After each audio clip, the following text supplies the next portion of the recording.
Today on the Cameron Journal podcast, I am joined by Eric Guthrie. Now, he is very impressive. He is the author of Blockchain or Die, which is a follow-up to Diversity or Die. He's the president and CEO of Better Me, Better We, the director of training programs for the Government Blockchain Association, and a partner at the Cogent Law Group in Washington, D.C. And today, I presume we're going to talk everything to know about blockchain and why people should found companies and do things on the blockchain, which I find fascinating because I've never been a huge fan of blockchain stuff. Although I will say, this is the use case I always felt blockchain should be. Crypto is terrible as a currency, but I said blockchain will change the world. And I think this is maybe the start of that. So, welcome, Eric, to the Cameron Journal podcast. Thank you, Cameron. I appreciate it. Good. Well, why don't we start right off? Why don't you tell us a little bit about yourself and your book? Well, you started off very well. I'm an attorney. I've been practicing for 25 years. And I started in labor and employment law. But when I found out about cryptocurrencies and blockchain technology, I jumped right in, not just investing, but also making it part of my new career, my new profession. The one thing about blockchain technology is it crosses almost all professions. So no matter what you do, you could probably find a use case or a way to bring blockchain technology into your professional career or to your business or into your entrepreneurial drive. I did it from a legal standpoint and a training standpoint, and from our author standpoint. The first book I wrote, Diversify or Die, is about diversity and inclusion. And I was writing a follow-up book to that, but then I said, you know what? I think I'm going to pivot for a minute and write Blockchain or Die. And I'm so glad I did because it basically just took me to a whole new level in the blockchain and crypto space. And also from a legal standpoint, it's a great source for information from, how the legal and the regulatory environment is impacting crypto and blockchain, and that brings clients into my firm and to my training business. So it's been a wonderful ride, and it's just getting started. No, that's amazing. So, how did you get into blockchain and crypto stuff? So funny story. It actually started in an Uber. We In love a funny 2000, story. I know, Tell right? it, That tell was like, everything. well, one time in an Uber. So I was in an Uber 2016, and I always talk it up with the drivers just to have a good conversation. And one guy told me that he had bought this thing called Bitcoin. He's a big time gamer for a few cents to buy all the things that gamers buy, and then it went up to like $50. So he found a tech person, figured out how to sell it, and sold it for thousands and thousands of dollars. But then it went up to a couple $100, and he was like, "Oh, I shouldn't have sold. I should have kept, held on to it." So since I'm not a gamer at all, I didn't really pay any mind to it. But then fast forward about a year later, I'm at a retirement luncheon, and one of the young guys there says, "Hey, have you guys heard about Bitcoin?" And I said, a year ago, I remember hearing about it. He said, "Well, yeah, now it's selling for $3,000 a coin." And I was like, "Say what?" So, that night I went back and researched everything I could about Bitcoin and later Ethereum. And I started by reading the white papers.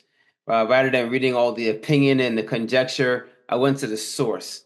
And after I kind of read both of them like 4 or 5 times and really got a good understanding, then I began to read some of the other literature and some other blogs and articles and et cetera, et cetera. And I really didn't eat much, didn't sleep much. I was fully immersed in this. And by day three, I said, you know what? I'm in. I'm in financially, I'm in professionally, I'm in every way I could possibly be in. And that's the way it's been since 2017.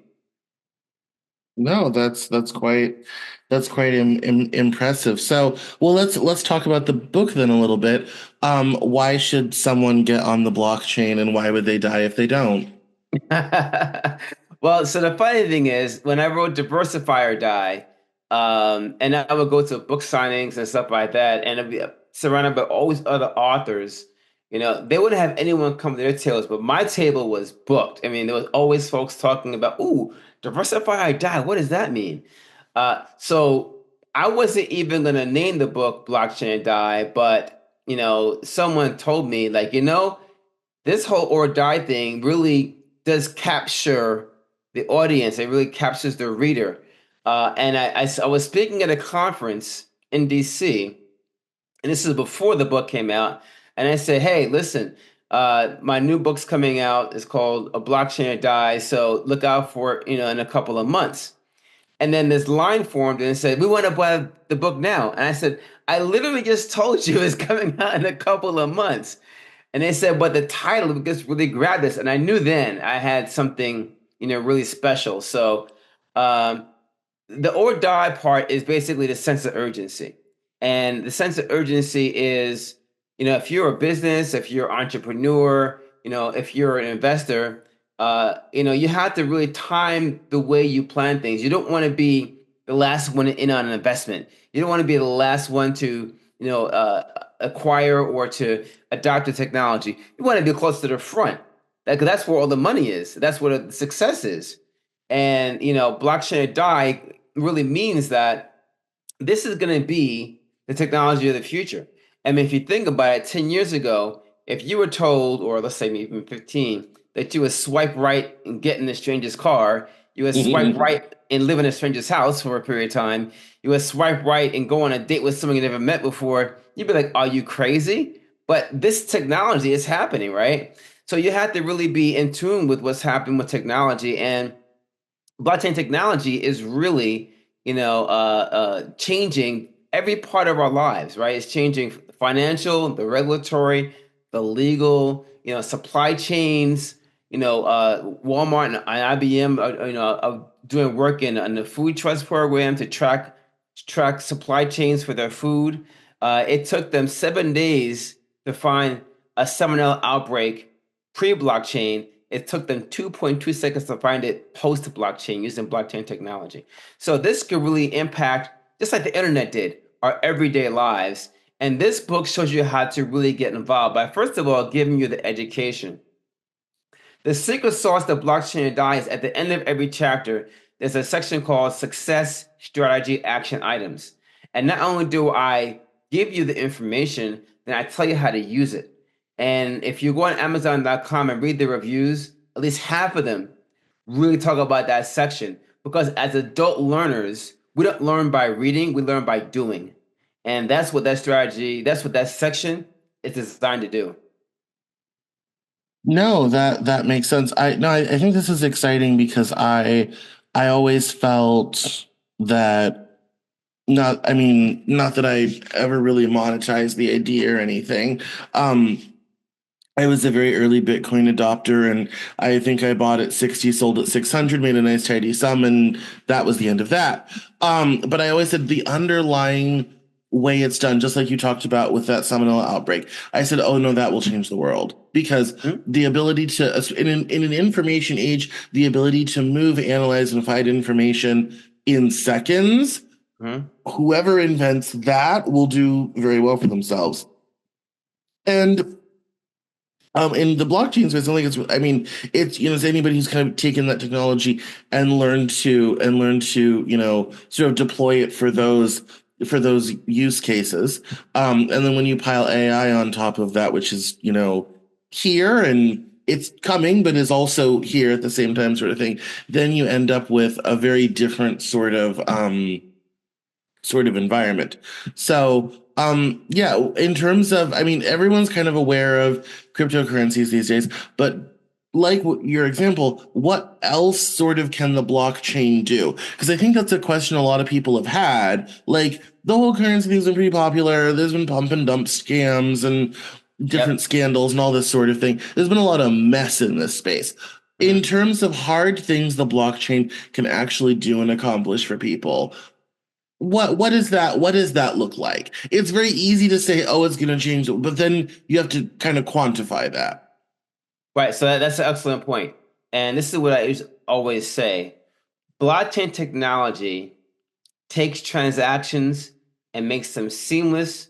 It makes them verifiable, and depending on the protocol used, it can make them uh, much more secure, right? So let's look at our lives. Everything we do is transactional. Everything we do. This conversation is transactional. You sent me a link. I clicked on the link. I joined, et cetera, et cetera. You talked about pump and dump schemes. there's all kind of information that's being sent down there out in the world that people are clicking on that is either being, they're getting viruses downloaded, they're getting, scams, et cetera, et cetera. Every time we go to a supermarket, every time we go to ATM, everything's transactional, right? But the transactions that we're doing is in a centralized world. Well, in a decentralized world, transactions take on a much different, look, shape, and form, right? Because now your data, your information, your choices are not being decided and recorded or even manipulated by a centralized authority that's making money off that transaction or off of selling you something or using your information. In a decentralized world on a blockchain, it's a much purer way to engage in transactions because there's people that are verifying that they're getting paid like miners or they're getting gas fees to process transactions, but it's not going to big corporations that are then taking your information or selling you something or pumping you full of ads. And now you're not only paying them for what you do, but they're using your information to make money for them on the back end as well, right? So everything. For example, let's look at Uber, right? Uber, you download the app, you attach your credit card, you call for a car, the car come get you, the driver come get you, takes you from point A to point B, drops you off. Bob's your uncle. Uber charges your card. The driver gets a increasingly smaller amount of that money, and Right. centralized Uber gets the rest of it. They get the lion's share. Well, in a decentralized Uber, right? You download the decentralized app that's being run by smart contracts. You call the driver shows up, takes you from point A to point B. You're paying through a wallet, through a crypto, not through your credit card. And then the crypto goes from wallet to wallet, transaction is done. A much smaller portion goes to the decentralized autonomous organization or corporation that's running that decentralized app. And in theory, the driver pays the passenger pays less. The driver gets more because less is going to the centralized authority, and the same exact thing happens. The person goes from point A to point B, right? So that's an example of how a blockchain, a decentralized blockchain, could change the world, and that applies to Uber and Lyft, of course, Airbnb. It applies to energy sales. It applies to so many things that we do in a transactional way that changes our everyday lives. I mean, I definitely, yes. I mean, I think that is, how kind of people are using it. But I think there's also, is there not also something to be said, given the world and people and all this type of thing, of having having that one entity to call, someone to manage these relationships. I mean, the problem with a decentralized thing is there's not one third party to report to when something goes wrong. When everything flows smoothly, yeah, it's fine. And we kind of see this already on the banking side of thing to be kind of like, well, yeah, when someone decides to, take advantage of your coin or whatever have you, and you lose your shirt, there's no one to back it up or prevent a failure or loss. This is why we invented central banking. Sometimes you still have to learn the hard way. There is something to be said for having that entity in charge, don't you think? So another excellent point, and so I'll answer that in two ways. The first way is I don't think everything is going to go decentralized, right? Um, I think that would be quite impossible. It'd be quite inconceivable. But at least now you have an option, right? Yeah. If you choose not to go through the banking system, if you choose not to go through um, whatever system that's centralized and you want to go decentralized route, you can make that choice.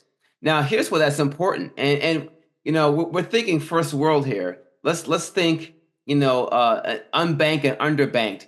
There's plenty of people in many countries that live so far from a bank, live so far from a government office, they don't have a license. They don't have an official or government sponsored identity.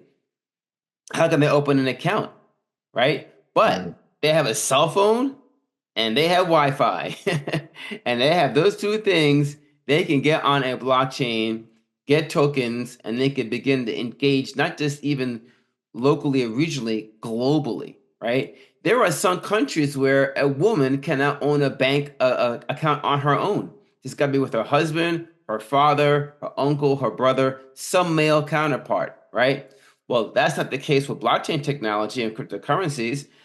They can get a wallet, download it, fund it with tokens, and they can engage on their own in an independent manner, right? So there are many uses for blockchain technology that go beyond the way that we do things here in most of the United States and other first world countries, because there's plenty of places where this is actually a lifesaver for them, and not just from a currency standpoint. Unfortunately, human trafficking is still there. It's a terrible, horrible thing that happens. But what happens if you're taken from a village when you're very young and you're kept away for 10, 15 years? You don't know who you are, where you came from, right? But if your irises or your fingerprints are scanned and put on a blockchain, and then you're rescued, and they go back and they search for you on that blockchain, they can tell who you are in the village you came from, right?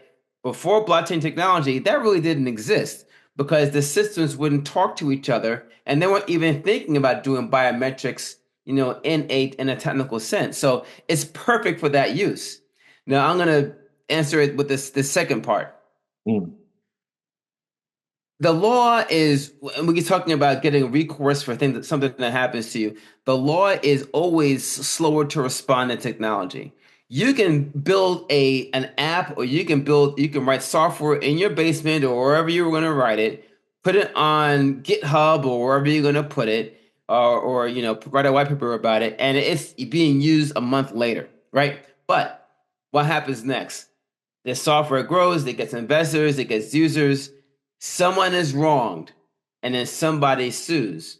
Well, it's got to work through the courts, right? And that can take years. Look at the Ripple case. The Ripple case took 4 years to come to fruition, right? And Of course. even if it's not a lawsuit, even if people begin to write regulations or legislations about it, it's got to work its way through. It's got to get a sponsor. It's got to go through committee. It's got to get out of committee. It's got to go to the floor. All these technical things happens. Even if it passes at one house, it has to go to the next house, and it's got to be reconciled. That takes years, right? But when the law catches up, it catches up, right? So I say all to say this: we are working in the legal field on making sure we figure out how we can hold account companies or you know people that create blockchain technology software or apps accountable for what they do, right?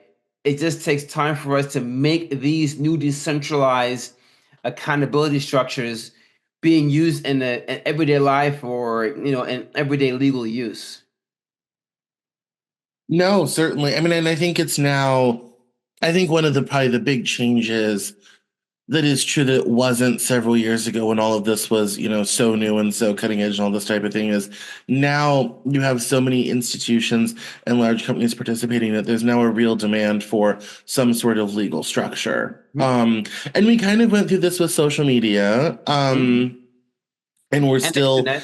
yeah, and the internet, and we're still in some cases we're still in those fights that have now been going on for decades.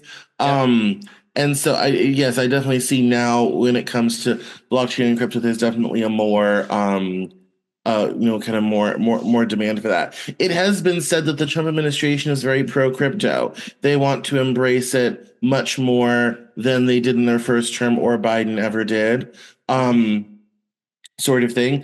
What does pro crypto, pro blockchain government policy look like to you? Well, I can say what's kind of happening now. And now that Oh, Atkins is good, juicy now updates. We love those. now that Atkins is the commissioner of the SEC, the Security and Exchange Commission, which is probably the most active global regulatory. I mean, it's a domestic regulatory body, but it has global implications, right? Because other companies that want to sell their security in the U.S. need to go through the SEC, right? Now, I mean, the report case was going to be appealed under the Biden SEC, but under the Atkins SEC, they decided to not appeal the case. And also, Coinbase also received we're not going to pursue this any further type of notice. I can tell you that under Gensler, the former SEC commissioner chair, he was more in the enforcement mindset, whereas Atkins is more in the let's talk, let's figure out how we can work together with the private companies and the companies that are creating cryptocurrencies and creating investments, and let's figure out how we can work together. Mm. Now, he does say if you're doing something criminal, there will be enforcement, but the message is more of cooperation than enforcement. That's number one. Number two, I mean, President Trump made a position called the crypto AI and crypto czar in the White House. Biden didn't have that, right? So that's Right. a clear message that he is creating a position very close to him that's going to advise him on this very important topic. Because let's face it, I mean, he went to the Bitcoin conference. He's spoken very highly about cryptocurrencies. He's even making his own, right? So I think that the tenor and Yeah. the way they're approaching it is definitely perceived as pro crypto. No, I mean, yes, that they've said that quite publicly, and there was a lot of people in the blockchain crypto space that were very excited about having a more pro crypto administration in the White House. There was a big tussle during the election about if Kamala Harris would have taken a different path had she been elected, because the Biden administration has been very suspicious of crypto, which, quite frankly, I think is a good thing. Um, and they're wondering if she was going to take a different tack because of the popularity of crypto and alternative banking in minority communities, especially who have been underserved by regular banking for decades, sort of thing. And for a lot of people, it's become a real wealth vehicle, in terms of being able to create, new wealth and new money from these new financial vehicles, that's really outside of other stuff that is just not accessible.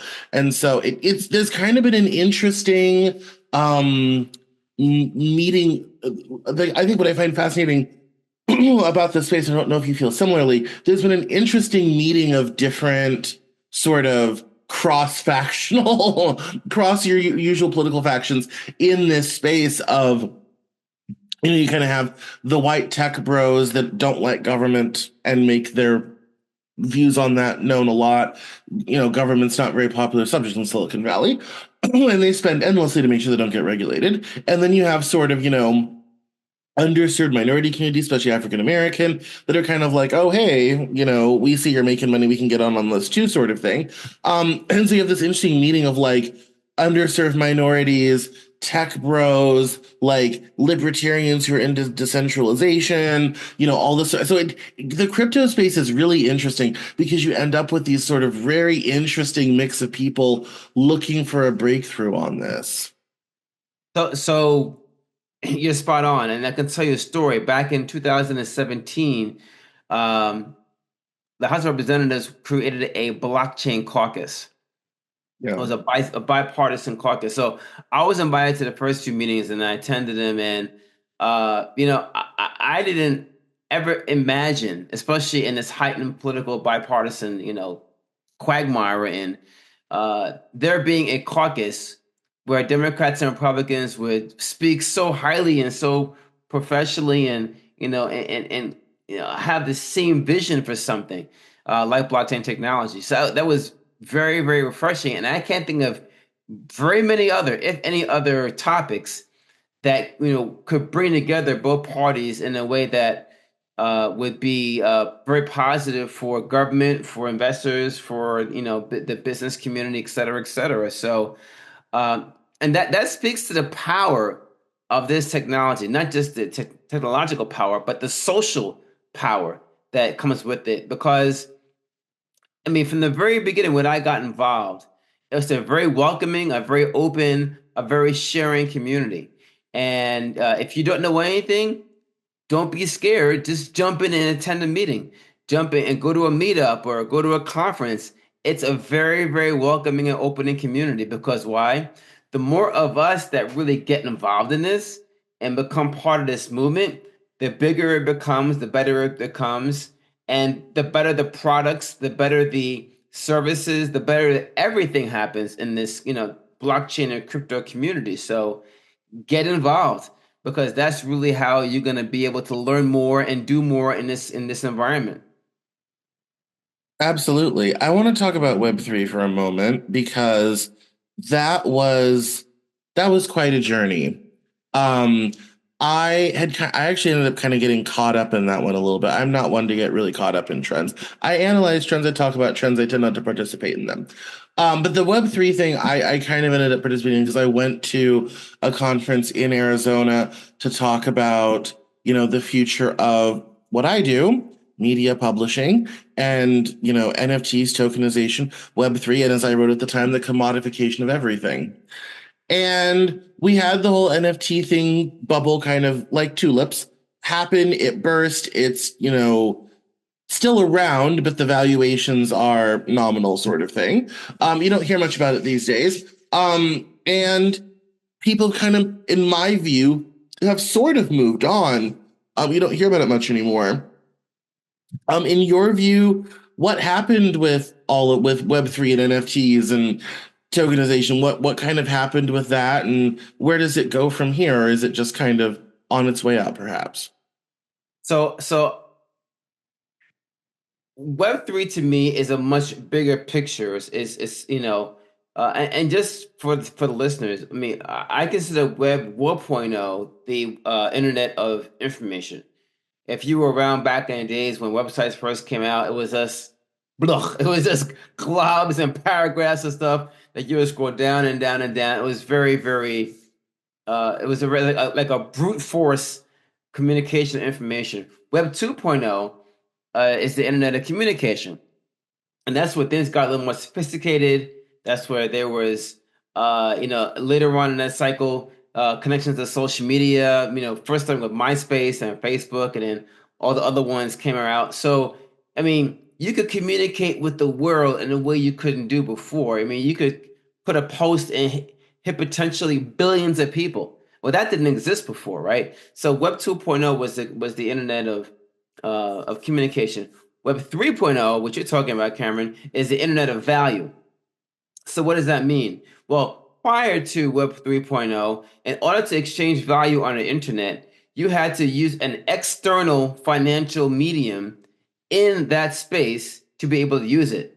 So if you may say, well, I go on Amazon and buy stuff right now digitally. Yes, you do, but you got to connect your credit card, your debit card, PayPal, a gift card, some external means to add value and transact in that environment. In Web 3.0, the value is in tokenization, right? You don't need to attach a credit card, a debit card to exchange Bitcoin or to put money into someone's wallet through a smart contract. You don't need that. It's all inherent in that specific blockchain. So now let's go to the NFT part.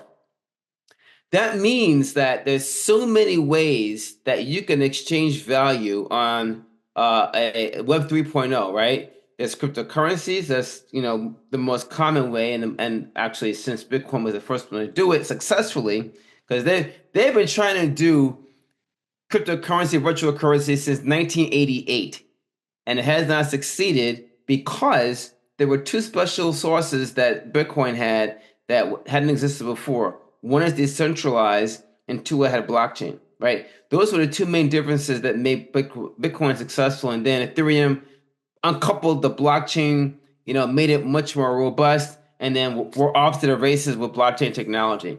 But NFTs are just one component of that Web3 space because NFTs being non-fungible tokens is a way to add, extreme uniqueness to the transactions that you're doing because the token that you're exchanging is so unique. There's only one like it, right? So the non-fungible part being the fact that you're giving something away that unless you get that something back, you're unlike a dollar. If I gave you $10 and a week later you give me back $10, I'm whole, right? But if I Right. gave you an NFT and you give me back a different NFT, then unless I wanted it, I'm not whole, right?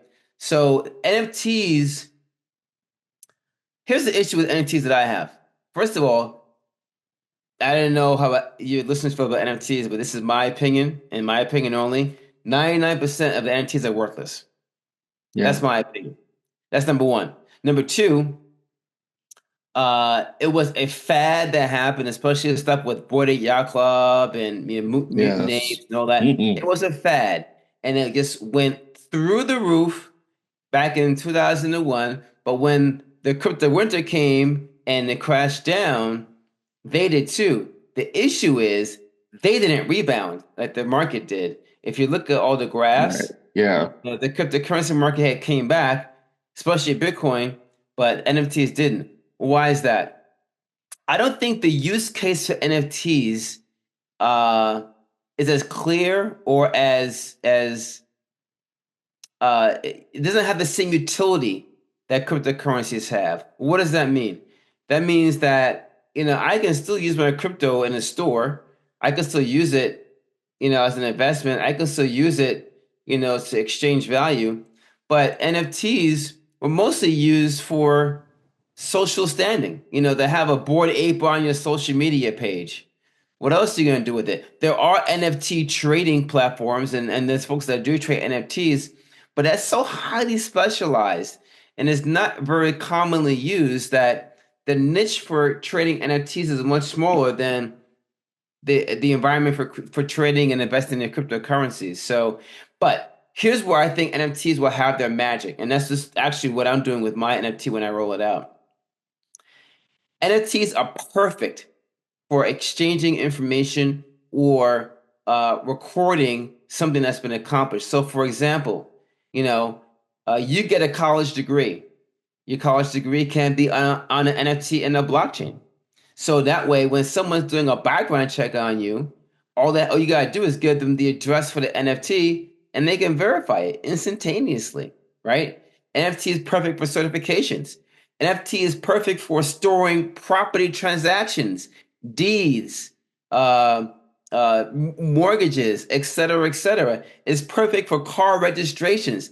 Anything that is very complicated and time consuming and that will require, a lot of research to find out what it is, NFTs can replace that and add so much value to our transactional world. The challenge with those is that that's not a highly investable thing. You're not going to make a whole lot of money with an NFT that does certification or degrees, but it adds value to our social construct and the world we live in. No, absolutely. We're nearing the end, but I wanted to ask kind of on on the way out, one of the biggest criticisms against blockchain, crypto, all this type of thing, and AI is getting this as well, the environmental cost. When all of this was a lot kind of hotter and on the top daily topic and all this type of thing, people were always mentioning the amount of, water, electricity, all this type of thing, and there's also, which also gets into fees for gas for transactions. Transactions are incredibly slow. So it's like, not only does it have a higher environmental cost, it doesn't seem to work very well, all this type of thing. Obviously, all of this stuff comes at a certain price. What do you think about the environmental cost of all of this? So again, I had two responses. The first response is people don't really understand the environmental cost in a centralized system. Let's use a bank, for example. Let's use a large bank that's in a large city. And people say, "Oh, it's so expensive to process transactions." Okay, in a large bank that has 5,000 employees, let's look at all the electricity that is used to have the lights on, run the computers, run the heat. Let's look at all the gas that's used for folks to get in their cars, drive to that office. all the CO2 that produces, drive back home again. Let's think of all the expenses that's, transferring money from bank to bank.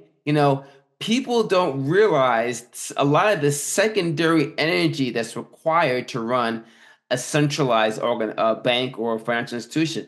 All they think about is, oh, the electric and the heat is so high for Bitcoin and other cryptocurrencies. They don't want to factor in the other things that take place, because when you're mining Bitcoin, no one's getting in their car.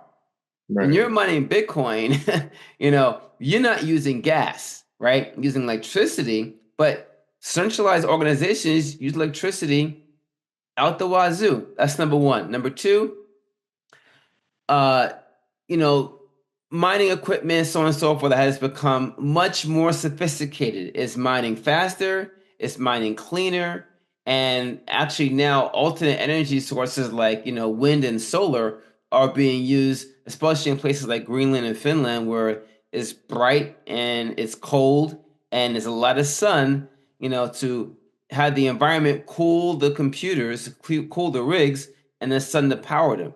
So they're really figuring out very creative ways to be able to bring down those costs and the negative impact on the environment.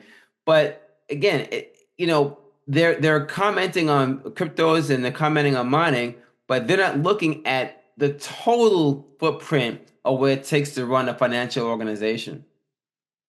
Well, I think the argument is by comparison, it is a lot. It is a lot more. I think it's something we're talking about. Again, AI suffers from the same problem. It does. Um, and I think also, especially in the early days, there was a lot of, people would, buy some land, set up a Bitcoin mining thing, and they were not necessarily mindful of the neighbors. There was one story out where this guy had done this, and he had huge fans to get rid of the heat. And of Mhm. course, the neighbors were thrilled to have huge fans running 24/7, sort of thing. I think there was a lot of, that sort of thing early on. There wasn't a lot of mindfulness of how it was impacting, others. And also just in principle of like, it's a crazy sort of world.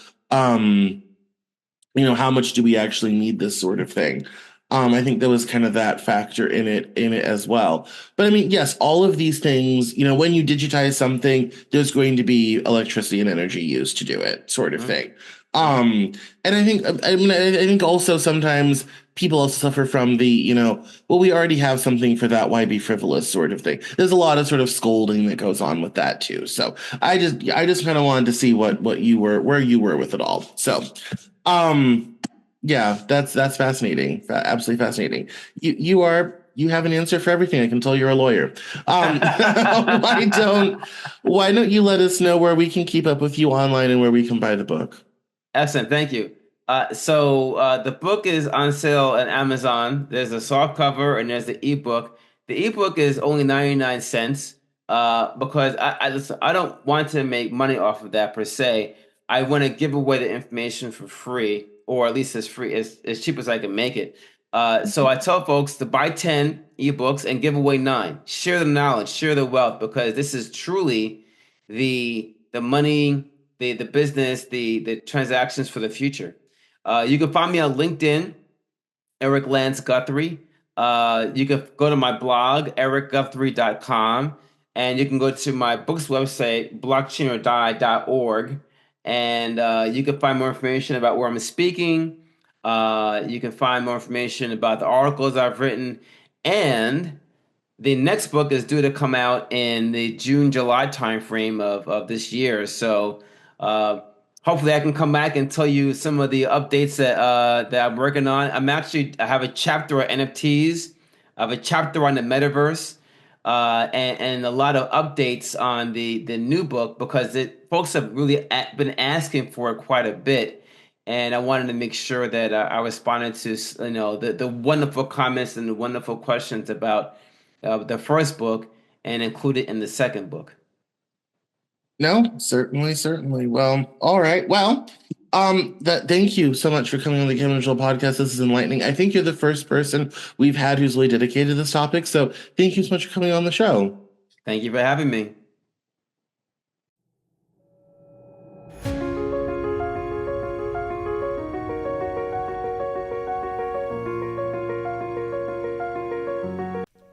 That's all for this episode of the Cameron Journal podcast. Thank you so much for listening. Visit us online at CameronJournal.com.